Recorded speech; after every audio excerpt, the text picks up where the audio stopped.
तो हेलो दोस्तों, कैसे हो आप लोग। आपका स्वागत है इस वीडियो में हम पढ़ने वाले हैं व्यवहारिक हिंदी का पार्ट 2। तो इसमें हम जानेंगे कि व्यवहारिक हिंदी के क्या क्या काम होते हैं। तो सबसे पहले इस लाइन को हम पढ़ लेते हैं। व्यवहारिक हिंदी के लिए प्रयोजन मूलक हिंदी। तो सबसे पहले इसमें नाम दे रखा है प्रक्रियात्मक हिंदी, व्यवसाय हिंदी, कामकाजी हिंदी आदि की संज्ञा दी गई है। तो इसमें सबसे पहले लाइन में कहा गया है कि व्यवहारिक हिंदी के लिए अंग्रेजी में प्रैक्टिकल हिंदी का प्रयोग किया जाता है।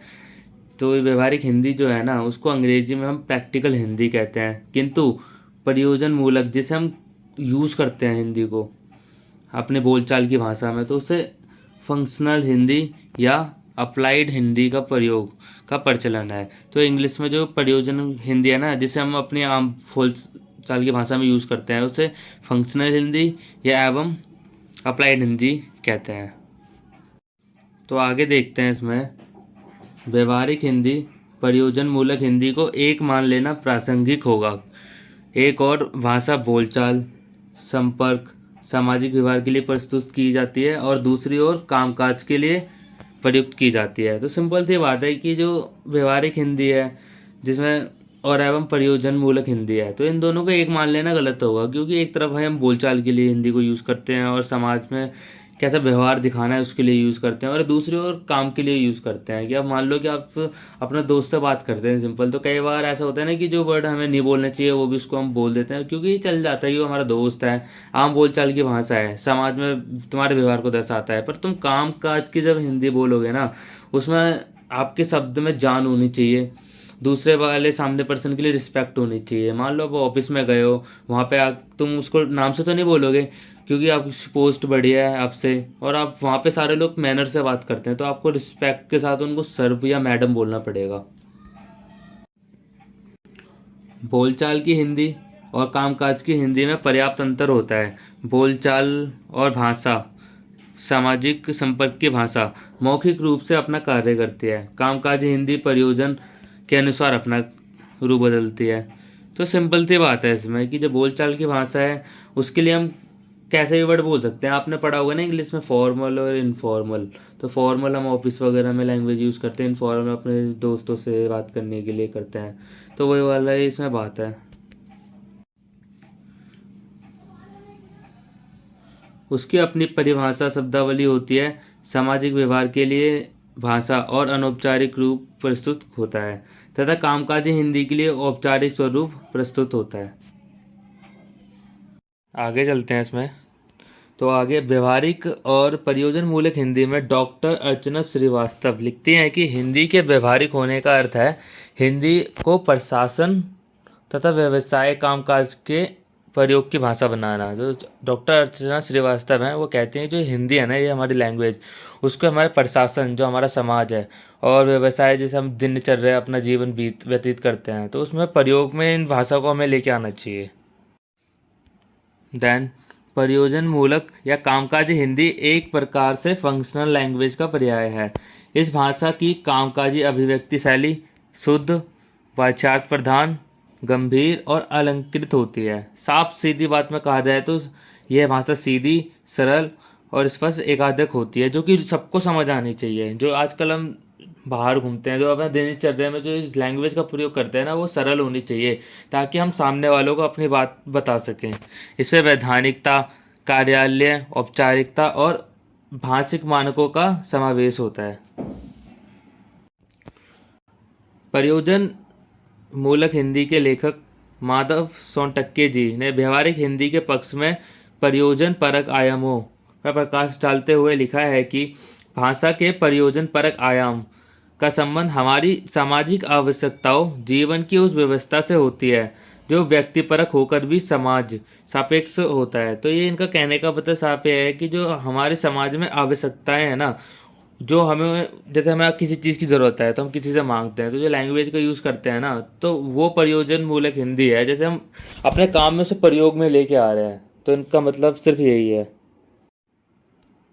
आगे मौदरी सत्यनारायण, डॉक्टर प्रभात, डॉक्टर दिलीप, डॉक्टर विनोद डोगरे द्वारा दी गई परिभाषाओं में जीवन की आवश्यकताओं की पूर्ति के लिए उपयोग में लाई जाने वाली हिंदी कामकाजी भाषा, समाज की आवश्यकताओं की पूर्ति करने वाली, लोक व्यवहार संप्रेक्षण इत्यादि के कार्य में प्रयुक्त होने वाली भाषा को प्रयोजन मूलक हिंदी कहा जाता है। मैंने आपको पहले भी समझाया था कि जो हमारे जो समाज में आवश्यकताएं हैं, ज़रूरत है, जो उसको पाने के लिए कैसे भी, जैसे कोई चीज़ हम किसी से मांग रहे होते हैं या कुछ ऑर्डर कर रहे होते हैं, तो दिनचर्या में जो इस भाषा का हम प्रयोग करते हैं ना, जो हमारी ज़रूरत है, वो आवश्यकताओं को जो पूरी करते हैं, जिस भाषा का प्रयोग करते हैं उस टाइम, उसको प्रयोजन मूलक हिंदी कहा जाता है।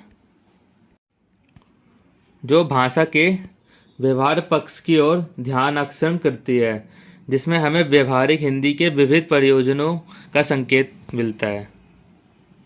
तो उसमें साफ यही कहा गया है कि जो समाज में जो हमें ज़रूरत है उसको पाने के लिए जिस भाषा का हम प्रयोग करते हैं वह प्रयोजन मूलक भाषा है। सिंपल से शब्दों में ये बात है। आगे लेखक रमा पटसनायक जी, लेखक दंगल झाल्टे प्रयोजन मूलक हिंदी और व्यवहारिक हिंदी को सर्वाधिक भिन्न मानते हैं।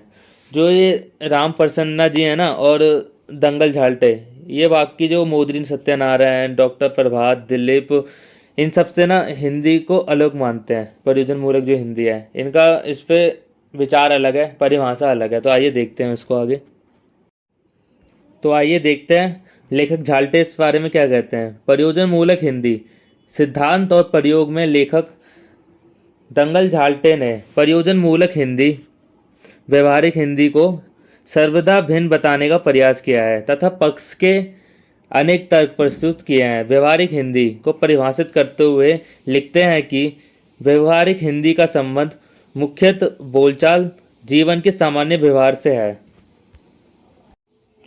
जैसे इन क्षेत्रों में आपसी बातचीत, दैनिक व्यवहार, यातायात, सब्जी मंडी, बाजार, पर्यटन, सामाजिक एवं राजनीतिक व्यवहार तथा व्यापार तथा साहित्य के अधिकोप अंग आदि का समावेश किया जा सकता है। तो सिंपल सी बात है, जो ऊपर जो डॉक्टर प्रशांत जी कह रहे थे ना कि हिंदी वह है जो कि अपने हम पूरे दिन में जो समाज में हमें ज़रूरतें होती हैं तो उसको पाने के लिए जैसे भाषा का प्रयोग करते हैं वो प्रयोजन मूलक हिंदी है। पर जो लेकिन दंगल झाल्टे हैं ये कहते हैं जो प्रयोजन मूलक हिंदी है ना ये अलग है। ये कहते हैं कि जो दिन में हम आपसी बातचीत करते हैं, दैनिक व्यापार होता है हमारा, यातायात, सब्जी मंडी में जो बात करते हैं सब्जी वाले से, पर्यटन, सामाजिक एवं राजनीतिक विवाद, जो राजनीतिक में जिस भाषा का प्रयोग किया जाता है ना, कहने का मतलब हम जो भी बोलते हैं एक भाषा है हमारी जो हम बोलते हैं और सामने वाले को समझ आ जाता है, तो इसको हम प्रयोजन मूलक हिंदी कहते हैं जो अपने काम में हम प्रयोग में लेके आ रहे हैं। तो लगभग ये सेम है। आई नो आप थोड़ा तो सिंपल देखा जाए तो जो इन दोनों की जो परिभाषाएं हैं इनमें कुछ ज़्यादा खास अंतर नहीं है, ये लगभग सेम है। आई नो थोड़े से कंफ्यूज हो रहे होगे आप, पर इन शब्दों को देखो जो इन्हें परिभाषा दी है अपनी, जो लिखने का तरीका है इनका, उन्हें अलग शब्दों में लिखा है और उन्होंने अलग लिखा है। तो आप एग्ज़ाम में इसी को कॉपी कर सकते हो। आगे लेखक झाल्टे कहते हैं व्यवहारिक हिंदी को दैनिक जीवन के कार्यों की पूर्ति का साधन स्वीकार किया, उसके व्यवहारिक प्रयोग को महत्व दिया। साथ ही व्यवहारिक हिंदी का प्रयोग क्षेत्र सीमित कह के व्यवहारिक हिंदी में भाषा की वैज्ञानिकता पर विस्मयाधिबोध चिन्ह लगाने के पश्चात भी इस प्रयोग की दृष्टि से अत्यंत प्रचलित माना। कहने का मतलब जो है कि लेखक झाल्टे हैं ना, इन्होंने हिंदी को जीवन के कार्यों की पूर्ति का साधन मान लिया तथा व्यवहारिक हिंदी पे एक सवाल उठाया गया कि ये क्षेत्र में सीमित है, क्या पता भाई कहीं और जाके नहीं बोली जाती है भाषा, अलग अलग क्षेत्र में बोली जाती है अलग अलग भाषा, जैसे मुंबई में अलग बोली जाएगी, कोलकाता में अलग बोली जाएगी। तो इस पर नहीं सवाल उठाया गया कि जो ये भाषा है ना एक क्षेत्र में सीमित रह के रह जाएगी। फिर भी कई लोगों ने इसको प्रचलित बनाया, आगे बोलते रहे, ताकि जो व्यवहारिक हिंदी है ना, जब हम किसी को बोलते हैं तो सामने वाले को हमारी बात बहुत आसानी से समझ आ जाती है compare to any other language. वही दूसरी ओर प्रयोजन मूलक हिंदी का क्षेत्र प्रौद्योगिकी, विशिष्ट भाषिक संरचना, परिभाषिक शब्दावली धारण करने वाला कहा जाता है। प्रौद्योगिकी मतलब आप समझते हो ना, टेक्नोलॉजी, जैसे आजकल टेक्नोलॉजी आ रही है नई नई, तो उसमें भी ना कई जगह आपने देखा होगा कि उसको समझाने के लिए ना बिल्कुल सरल प्रयोजन मूलक हिंदी का प्रयोग किया जाता है कि सामने वाले को समझ आ जाए। जैसे मान लो कि कोई कंपनी है, अपना प्रोडक्ट लॉन्च किया उसने, उसके बाद उसे टीवी एड्स दिखाने हैं, तो ज़्यादातर लोगों को तो आपको पता ही है कि सरल भाषा में ही समझ आएगा। कोई एक स्पेशल लैंग्वेज तो नहीं है, तो इंग्लिश ही बोलेंगे तो सब समझ जाएंगे। तो उनको पता है कि हमें ना एक ऐसी लैंग्वेज का प्रयोग करना है ना जिससे ज़्यादा से ज़्यादा लोग समझ सकें ये प्रोडक्ट किस बारे में है। आई होप कि आप ये समझ गए होंगे। प्रयोजन मूलक हिंदी में मानकता का गुण विद्यमान होता है। भौतिक बैंकिंग न्यायालय के प्रयोग की जाने वाली भाषा को भी इसके भीतर समाहित करने का प्रयोजन मूलक हिंदी में समाहित किया जाने का पक्ष लिया गया है। कहने का मतलब यह है कि जो हम भौतिक बैंकिंग तथा न्यायालय, बैंक में, कोर्ट में जो भाषा का प्रयोग करते हैं ना, तो उसको भी प्रयोजन मूलक हिंदी हम कह सकते हैं, क्योंकि वहाँ पे हम ऐसी लैंग्वेज का प्रयोग करते हैं ना जिससे सामने वाले को आसानी से समझ आ जाए, एक रिस्पेक्ट वाली लैंग्वेज हो। तो प्रयोजन मूलक हिंदी भौतिक बैंकिंग न्यायालय के क्षेत्र में भी प्रयोग की जाती है। इस संसार में कुछ भी निष्प्रयोजन नहीं होता। प्रत्येक कार्य के पृष्ठभूमि में कोई ना कोई प्रयोजन का कारण अवश्य होता है। कहने का मतलब इस संसार में ना कोई भी ऐसी चीज़ नहीं है जिसका प्रयोग ना हो। अगर हम जैसी टेक्नोलॉजी में आगे बढ़ते जा रहे हैं, हमारी समझ बढ़ती जा रही है, तो हमें पता है कि किस चीज़ का कहाँ यूज़ करना है। ऐसा कई बार होता है ना कि हम सोचते हैं ये कोई चीज़ बेकार है, पर वो चीज़ बेकार नहीं होती, उस चीज़ का यूज़ कहीं ना कहीं होता है। बस टाइम आने का हमें वेट करना चाहिए, सही टाइम आने का।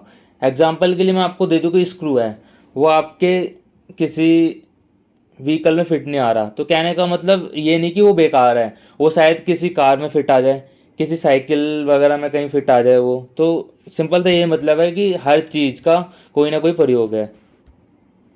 आगे देख लेते हैं इसमें। दिल्ली में ऑटो रिक्शे के पीछे विज्ञापन के फ्लैक्स चिपके मिलते हैं जिसमें लोगों को बेवजह सड़क पर हॉर्न बजाने के लिए जागरूक करना होता है। तो कई बार होता है कि आपने दिल्ली में देखा होगा कि जो ऑटोस होते हैं ना, तो उसमें पीछे लिखा रहता है ब्लो हॉर्न, हॉर्न प्लीज।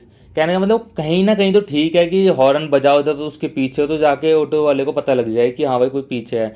पर ये हर बार सही नहीं रहता। आप जितने भी लोग होते हैं बाइक चालक, तो वो देखते हैं ना कि हॉर्न प्लीज, तो उनके मन में कहीं ना कहीं ये चीज़ साइकोलॉजी फैक्ट है ये हम पढ़ते हैं ना, तो वो चीज़ करने का मन करता है, तो वो हॉर्न बजाने लग जाता है। तो कई बार ना ये शोर का कारण बनता है। रोड पर ट्रैफिक लग रहा होता है तब भी कई बार लोग हॉर्न बजाते रहते हैं। तो उसमें आगे से वैसे लिखा है बेवजह कुत्ता भी नहीं भौंकता, फिर आप बेवजह हॉर्न क्यों बजा रहे हैं, जिसका कोई लॉजिक ही नहीं है। जैसे ट्रैफिक लग जाता है, लोग बेवजह हॉर्न बजाते रहते हैं, क्या उनके हॉर्न बजाने से रेड लाइट ग्रीन लाइट में बदल जाएगी? ऐसा कुछ नहीं है। यानी कुत्ते के भौंकने के पीछे भी कोई प्रयोजन होता है, यानी कारण होता है। निष्प्रयोजन वह किसी पर भी नहीं भौंकता। अब कई लोग सोचेंगे कि हम गली में आ रहे होते हैं तो पीछे पड़ जाते हैं, तो कहीं ना कहीं वो इनसिक्योर फील करते हैं कि उनको लगता है कि कोई अनजान व्यक्ति यहाँ पर आ गया, तो वो भगाते हैं वहाँ से। तो उनका ना कोई कारण है भौंकने का, बेवजह नहीं भौंकते। भाषा जो कि मानव व्यवहार का सूचक है, सामाजिक व्यवहार की आधारशिला भाषा है, वह निष्प्रयोजन कैसे हो सकती है? जो मानव को जो भाषा दी गई है वो व्यवहार का सूचक है कि हम सामने वाले के सामने कैसे व्यवहार कर रहे हैं। तो ये निप्रयोजन कैसे हो सकती है? मतलब इसका ऐसा नहीं हो सकता कि ये यूज़ में ना हो। प्रयोजन मूलक हिंदी का भी प्रयोग है। संकुचित अर्थ में व्यवहारिक हिंदी से तात्पर्य व्यवहार में प्रयुक्त होने वाली बोलचाल की हिंदी हो सकती है जिसका स्वरूप केवल मौखिक और अनौपचारिक हो। कहने का मतलब जो है कि जो हमारी बोलचाल है ना, जैसे हम लैंग्वेज बोलते हैं, तो उसमें जो व्यवहार ऐड करते हैं वही व्यवहारिक हिंदी होती है। इसका एक और एग्जांपल है मेरे पास, बहुत बढ़िया है। जैसे आप होटल में गए हो किसी, तो वहाँ पे जो वेटर आता है, तो कई लोगों की लैंग्वेज आपने वहाँ पे देखी होगी, तो चुटकी बजाने लग जाते हैं, सीटी बजाने लग जाते हैं कि इधर आ, उंगली दिखाते हैं दूर से ही। तो ये हमारे ना व्यवहार को दर्शाता है। और वहीं दूसरा व्यक्ति है, रिस्पेक्ट से बात करता है उससे, hello hello bro, better please come here. तो ऐसे गोल्डन वर्ड का हमें यूज़ करना चाहिए। ये हमारे एक अच्छे व्यवहार को दिखाता है। यहाँ आगे ये कहते हैं कि बृहद अर्थ में व्यवहारिक हिंदी से तात्पर्य हिंदी के उस रूप में है जिसमें उसके सभी पक्ष, जैसे बोलचाल के रूप में समाज से संपर्क साधने के साथ साहित्य की रचना से माध्यम से आनंदानुभूति, कार्यकाली तथा कामकाज के लिए उपयोग तथा विज्ञान, तकनीकी, वाणिज्य, विधि, भौतिक इत्यादि क्षेत्र में व्यवहारिक उपयोग से है। कहने का मतलब ये है कि जो हम बोलचाल है ना, हमारी बोलचाल से हम अपने समाज में संपर्क बनाते हैं, लोगों को अपनी बातें समझाते हैं। साहित्य द्वारा अपने शब्दों को हम विस्तार से लिखते हैं, अपनी भावनाओं को उसमें प्रकट करते हैं। तो वहाँ पे भी जो लेखक होता है ना, एक गोल्डन वर्ड्स का यूज़ करता है जिससे किसी की भावनाओं को ठेस ना पहुँचे। कार्यकाल, कामकाज, जो हम वहाँ पे हिंदी यूज़ करते हैं वह व्यवहारिक हिंदी है। अब कहने का मतलब लैंग्वेज ही है ना जो एक किसी व्यक्ति का चरित्र दिखाता है, कैरेक्टर दिखाता है कि कैरेक्टर इसका कैसा है। तो हमें ना अपने हिंदी में व्यवहार को ऐड करना होता है, अपनी बोलचाल में व्यवहार को ऐड करना होता है, उसी को हम व्यवहारिक हिंदी कहते हैं। ये आगे कहते हैं कि व्यवहारिक हिंदी का संबोधन अन्य संबोधन की तुलना में अत्यंत स्पष्ट, सरल प्रतीत होता है तथा वर्तमान में चिंतक व्यवहारिक हिंदी का प्रयोग उचित मानते हैं। जो व्यवहारिक हिंदी का संबोधन है ना, अन्य संबोधन की तुलना में अत्यंत स्पष्ट होता है और सरल होता है, यानी कि आसान होता है। तो आजकल के जो चिंतक है ना, वो भी कहते हैं कि व्यवहारिक हिंदी का प्रयोग एक अच्छी चीज़ है, हमें इसका प्रयोग करना चाहिए, क्योंकि ये एक रिस्पेक्टफुल लैंग्वेज है जिससे सामने वालों को सुनने में भी अच्छा लगेगा और हमें बोलने में भी अच्छा लगेगा, और आसपास के जो लोग हमें देख रहे होंगे ना, तो इसका इम्पैक्ट उन पे काफ़ी अच्छा पड़ेगा। तो इसमें आगे अधिकांश विद्वानों ने व्यवहारिक हिंदी को प्रयोजन मूलक हिंदी, प्रायोगिक हिंदी का पर्याय माना है। कहने का मतलब ये लगभग सेम है, बस थोड़ा सा नाम चेंज हो गया। हिंदी में व्यवहारिक हिंदी नामक प्रत्यय का आना कोई बड़ी बात नहीं है। कहने का मतलब जो ये लैंग्वेज है ना, धीरे धीरे अपना नाम बदलती रहती हैं, चीज़ वही होती है। जैसे पहले हमें प्रयोजन मूलक हिंदी का नाम सुनने को मिला, प्रायोगिक हिंदी का नाम मिला, भाई इनमें ज़्यादा डिफरेंट नहीं है, ज़्यादा कुछ फ़र्क नहीं होता इनके अंदर। जैसे कि आज हमें व्यवहारिक हिंदी का नाम देखने को मिल रहा है, हो सकता है कि आने वाले टाइम में इसका भी नाम चेंज हो जाए। भाषा स्वयं को अद्वितीय करने के कार्य में निरंतर लगी हुई है। कहने का मतलब कोई भी लैंग्वेज हो, Hindi language, English language, Marathi, Malayalam, Tamil, कोई भी लैंग्वेज हो, वो अपने आप को ना समय के साथ बदलती है और बेहतर बनाती है। जैसे कहने का मतलब कुछ सालों पहले हिंदी जो बोलते थे लोग, बिल्कुल शुद्ध हिंदी बोलते थे, पर आज के टाइम में क्या होता है कि हम हिंदी में ना इंग्लिश को बीच में ले जाते हैं, जिसने आजकल के लोगों ने इसको इंग्लिश लैंग्वेज नाम दे दिया है। इंग्लिश लैंग्वेज जिसमें दोनों एक साथ हों, तो यही है इसमें। भाषा के जीवांतन के लिए, प्राणवायु के संचार के लिए तथा स्वयं को अद्वितीय करने के क्रम में नवीन प्रतीकों को स्वीकार करने की यही मानसिकता हमें विकास के पथ पर लाएगी। कहने का मतलब कि जो धीरे धीरे भाषाओं में बदलाव आ रहे हैं, उसे ना हमें एक्सेप्ट करना पड़ेगा, मानना ही पड़ेगा कि हाँ बदलाव आ रहा है तो ठीक है। अब कई बंदा पकड़ के बैठ जाए कि नहीं हिंदी लैंग्वेज ही मेरे को सीखनी है, सिर्फ हिंदी ही बोलूँगा मैं, इसमें कुछ भी बदलाव आता है तो मैं नहीं बोलता। अगर ऐसा होगा ना तो हम विकास नहीं कर पाएंगे। कहने का मतलब आज के टाइम में हमें हिंदी के साथ इंग्लिश बोलना भी बहुत ज़रूरी है। इंग्लिश लैंग्वेज ही एक ऐसी लैंग्वेज बन चुकी है जिससे हम देश के, दुनिया की किसी भी व्यक्ति से कम्युनिकेट कर सकते हैं। ऐसे ही अगर सोच होती ना लोगों की बहुत पहले, तो आज हम संस्कृत में ही बैठे होते, हिंदी को आने ही नहीं देते। कहने का मतलब हिंदी लैंग्वेज भी हो सकता है आने वाले टाइम में धीरे धीरे लुप्त हो जाए। तो मैं इसमें हिंदी लैंग्वेज को हेट नहीं दे रहा, बस जो इसमें लिखा हुआ है ना वही चीज़ आपको समझा रहा हूँ। तो आइए हम वीडियो ख़त्म करने से पहले व्यवहारिक हिंदी के कुछ की पॉइंट पढ़ लेते हैं। ये की पॉइंट वही हैं जो हम इतना अभी पैराग्राफ पढ़ के आए हैं, उसके सिर्फ की पॉइंट्स हैं ये। आपको इससे पढ़ के अच्छे से रिवीजन हो जाएगा। प्रयोग के आधार पर किए गए भाषा के दोनों रूपों, यानी सामान्य जनजीवन में प्रयोग होने वाली तथा विशिष्ट प्रयोजन के रूप में भाषा का प्रयोग करना व्यवहारिक हिंदी के अंतर्गत आ सकता है। कहने का मतलब जो हम प्रयोग के आधार पर जो यूज़ करते हैं ना हिंदी, जो सामान्य अपने जीवन में हम कर रहे हैं बोलचाल के लिए, और कोई विशिष्ट कार्य का मतलब जैसे हम बैंकों में जा रहे हैं, न्यायालय में जा रहे हैं, जो थोड़ी रिस्पेक्ट वाली हम हिंदी यूज़ कर रहे हैं, ये व्यवहारिक हिंदी के अंदर ही आती हैं दोनों चीज़। कि सामान्य हिंदी वो होगी जो अपने समाज में हम लोगों से बात करने के लिए यूज़ कर रहे हैं, और विशिष्ट हो गई जो किसी खास प्लेस पे, जैसे न्यायालय हो गया, आई होप दोस्तों वो आपको समझ आ गया होगा। अगला पॉइंट देख लेते हैं। कार्यालय परियोजनाओं को पूर्ण करने के लिए व्यवहारिक हिंदी का प्रयोग किया जाता है। कहने का मतलब हम पे कोई काम है, किसी से हमें कोई काम निकलवाना है, या कोई हम दफ्तर जाते हैं सरकारी दफ्तर, तो कहने का मतलब हम वहाँ पे आम भोल भाषा का यूज़ थोड़ी ना करेंगे, जैसे कि हम जो अपने समाज में यूज़ करते हैं या अपने दोस्त के साथ यूज़ करते हैं। वहाँ पे जो बंदा बैठा होगा बहुत पढ़ा लिखा एजुकेटेड होगा, जो आपसे बड़ा भी हो सकता है, तो वहाँ पे ना हमें रिस्पेक्ट वाली, चाहे बड़ा हो या छोटा हो, वो जो बड़ी पोस्ट पे बैठा है ना और आपको उससे काम निकलवाना है, तो तमीज़ से बात करनी होगी। अपने व्यवहार में व्यवहारिक हिंदी को ऐड करना ही होगा। सिंपल शब्दों में एग्जांपल दे सकता हूँ मैं कि आप दोस्त को बोलते हो, अबे ओए इधर आ, ये काम कर दियो मेरा, कर दे भाई, मेरे को कहीं जाना है। पर वहाँ पे आके थोड़ी ना बोलोगे, वहाँ पे आपको रिस्पेक्ट से बोलना पड़ेगा, श्रीमान्य जी मेरे को कुछ काम करवाना था, तो कृपया करके आप मेरी सहायता करें। तो ऐसी भाषा का वहाँ पे प्रयोग करना पड़ेगा हमें। तीसरा पॉइंट है वाणिज्य यानी व्यापार, भौतिक विज्ञान, कंप्यूटर आदि के लिए पारिभाषिक शब्दावली का प्रयोग किया जाता है। अब इसमें व्यवहारिक हिंदी ऐड यूज नहीं करेंगे, क्योंकि भाई जो थोड़ी सी आपने देखा होगा कि आपकी साइंस की बुक होती है, कंप्यूटर की होती है, इसमें जो लैंग्वेज होती है ना थोड़ी सी हार्ड होती है, तो इसमें हम सरल लैंग्वेज यूज़ ही नहीं कर सकते। क्योंकि जो साइंस का या कंप्यूटर का जो एजुकेशन लेवल होता है ना, थोड़ा सा जो कॉन्सेप्ट होता है वो थोड़ा सा हार्ड होता है, तो लोगों को समझने में दिक्कत होती है। इसकी लैंग्वेज इसी तरह से डिज़ाइन की जाती है। प्रयोजन नीता,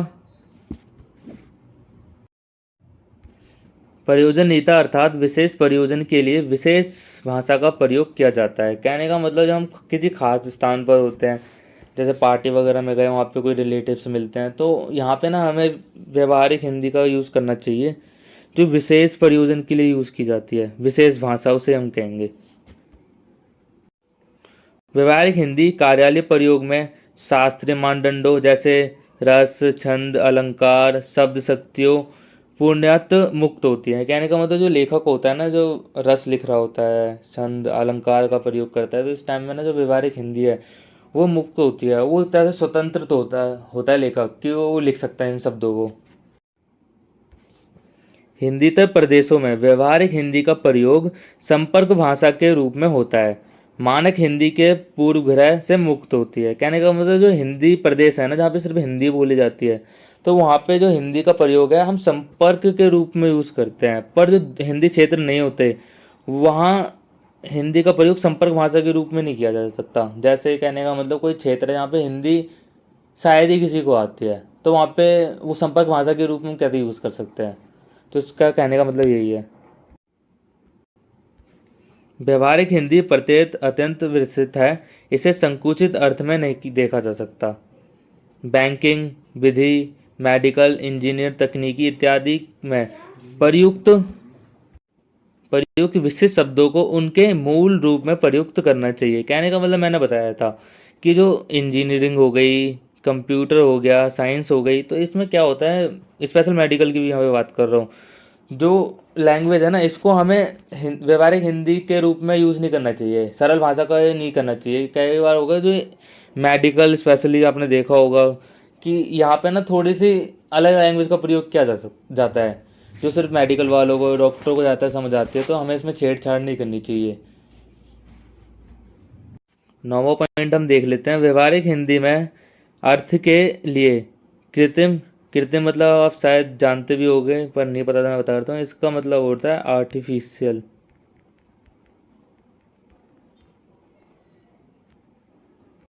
आर्टिफिशियल और औपचारिक शब्दों को स्वीकार कर लिया जाता है। जो व्यवहारिक हिंदी है ना, तो इसमें कृत्रिम औपचारिक शब्दों का प्रयोग अनिवार्य है। अनिवार्य कहने का मतलब इसमें हम यूज़ कर सकते हैं। 10वें पॉइंट में लिखा है सृजनात्मक तथा औपचारिक लेखन को व्यवहारिक हिंदी के भाग के रूप में स्वीकार किया गया है। 11वां, व्यवहारिक हिंदी में सामाजिकता का गुण विद्यमान होता है। कहने का मतलब जो व्यवहारिक हिंदी है ना, वो सबसे ज़्यादा जो यूज़ होती है वो समाज में होती है, और जो समाज में से यूज़ करता है उस व्यक्ति, वो सबसे अलग समाज में दिखता है कि इसका व्यवहार काफ़ी अच्छा है, बिहेवियर काफ़ी अच्छा है इस बंदे का। तो जो सबसे ज़्यादा यूज़ होती है वो समाज में होती है।